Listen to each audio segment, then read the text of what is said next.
Chapter 10: Phrases and Clauses.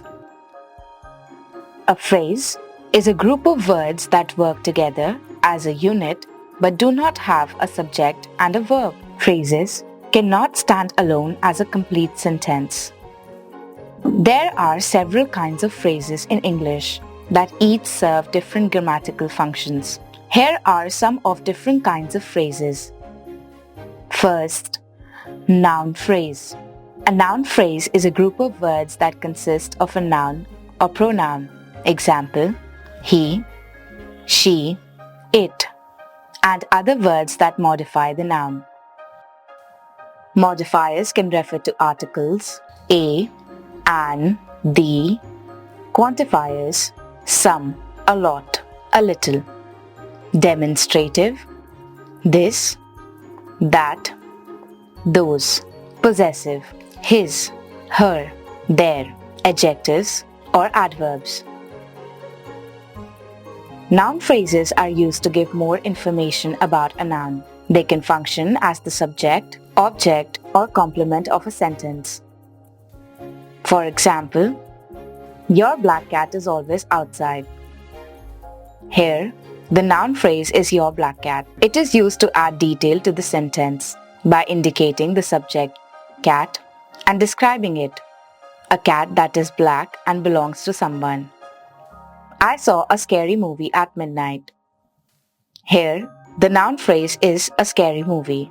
It is used to indicate the object of a sentence, a movie, and provide a description of it, scary. Second, adjective phrase. An adjective phrase, also known as an adjectival phrase, is a type of phrase which is a group of words that consists of an adjective and other words that modify or complement it. Adjective phrases have the purpose of an adjective and are used to describe or add more detail to a noun or pronoun. They can come before or after a noun. For example, the man with short hair is running in the park. Here, the adjective phrase is short hair. It appears before the noun and is used to provide more information about the noun, the man. I ate some sugar-coated donuts. Here, the adjective phrase is sugar-coated. It appears before the noun and is used to provide more information about the noun, donut. It describes what they were like, sugar-coated. Third, adverb phrase.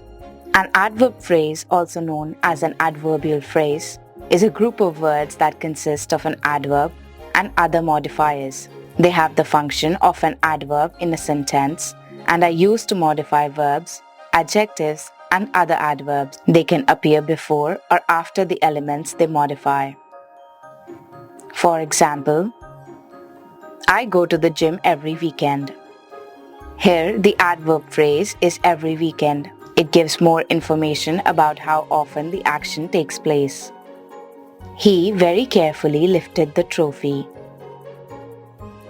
Here, the adverb phrase is very carefully. It gives more detail about how the action, lifted, is carried out. Fourth, verb phrase. A verb phrase is a group of words that consist of a head, main verb, and other verbs, such as copular verbs. Verbs that join the subject to the subject complement, that is, seems, appears, tastes, and auxiliaries, helping verbs, that is, be, do, have. It can also include other modifiers. A verb phrase has the function of a verb in a sentence. For example, Kunal was walking his dog. Here, the verb phrase is was walking. It consists of the auxiliary verb was, which indicates the tense of the sentence, and the main verb walking, which includes the action. She will go to the party tonight. Here, the verb phrase is will go. It consists of the modal verb will, which indicates a degree of certainty, and the main verb go, which indicates the future action. Fifth, prepositional phrase. A prepositional phrase is a group of words that consist of a preposition and an object. It can also include other modifiers, but these are not essential. A prepositional phrase can either act as an adjective or adverb in a sentence. It is used to modify nouns and verbs and gives information about the relationships between subjects and verbs. For example, the rat runs into the box. Here, the prepositional phrase is into the box. It gives information about where the subject, the rat, goes. The cut on my leg is painful. Here, the prepositional phrase is on my leg. It gives the information about where the subject, the cut, is situated.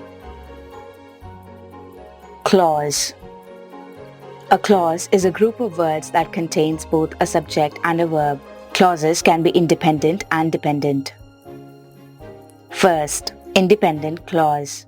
An independent clause is a complete sentence that can stand alone. It expresses a complete thought and contains a subject and a verb. It is also known as a main clause. For example, she likes to read. Second, dependent clause.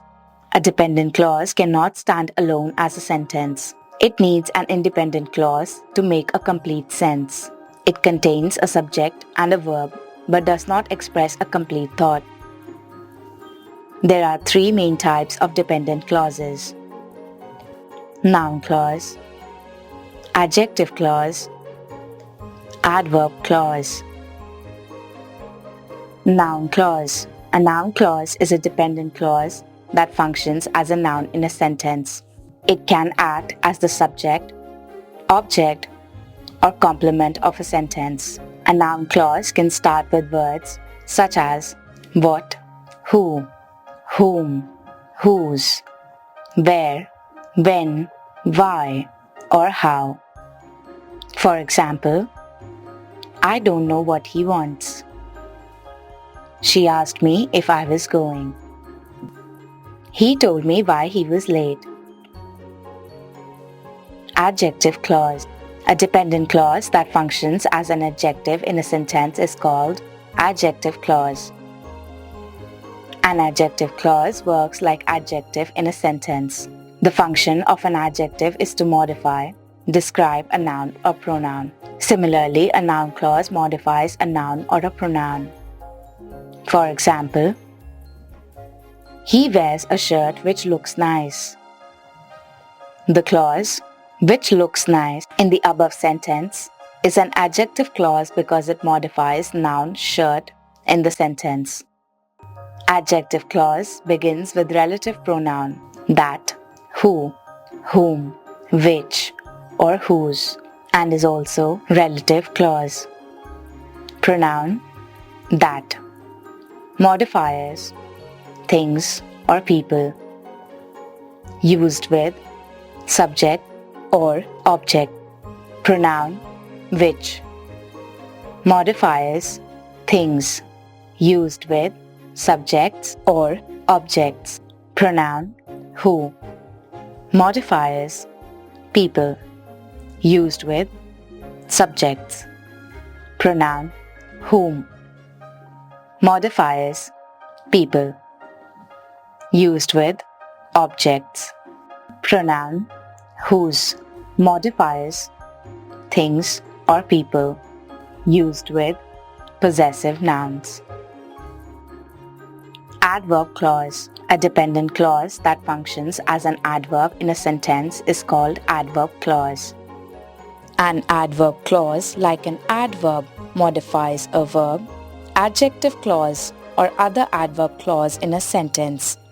It modifies, describes the situation in main clause in terms of time, frequency, how often, cause and effect, contrast, condition, intensity, to what extent.